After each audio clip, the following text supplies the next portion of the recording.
The day my husband, Ethan Hart, posted wedding photos in a bridal gown with the college girl he was sponsoring on his social media, I didn't fly into hysterics like I usually did. Instead, I gave them a like. I even left a comment. Such a perfect match. Let's all wish the newlyweds a lifetime of happiness. People in our circle said I was the most pathetic wife alive, letting the mistress walk all over me without resistance. A week later, he came home and explained, "It was just an act. Her grandfather is sick. Before he dies, he wants to see her get married." I nodded calmly. I didn't take it seriously. I believe you. In my previous life, I had stormed into their wedding ceremony that very day and caused a scene, ruining their wedding. To punish me, Ethan went after my parents' company. He drove them into bankruptcy and forced them to jump to their deaths, and I was sent to a mental hospital by that woman, tortured, until I truly went insane. So in this life, reborn with everything laid bare, I no longer crave his love. All I want is his money. Every time he cheats, I transfer a portion of the assets under his name. 3 chances remain. After that, he will have nothing left. I believe you. I looked at Ethan Hart, my tone steady and calm. He studied my face carefully. When he saw no sign of anger, the deep crease between his brows finally eased. Smiling, he pulled me into his arms. "Celia, I'm glad you understand. Sophie is just playful by nature, and with her grandfather gravely ill, I really had no choice." I leaned obediently against his chest, but inside, I sneered.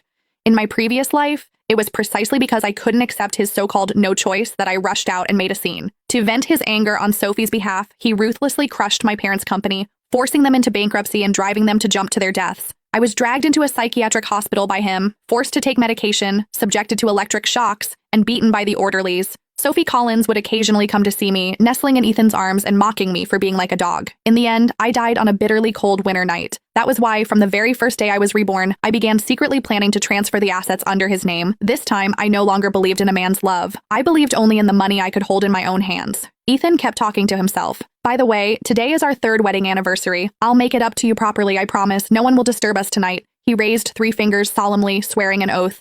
I nodded and replied sweetly, "All right, whatever you say." Seeing how agreeable I was, Ethan's mood lifted immediately. Over the next few hours, he busied himself with preparations. From the balcony, I heard him on the phone, his voice deliberately lowered. "The best table in the restaurant. Yes, the one with a full view of the city lights. Is the fireworks display ready? It has to be grand. It's a surprise for her." Watching his bustling figure, I felt momentarily dazed.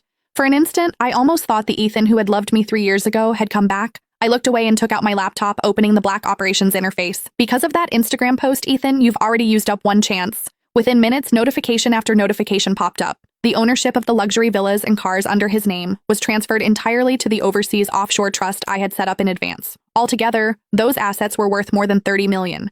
I lifted the cup of coffee on the table, already stone cold, and took a sip. The bitterness spread across my tongue, yet it made me feel more clear-headed.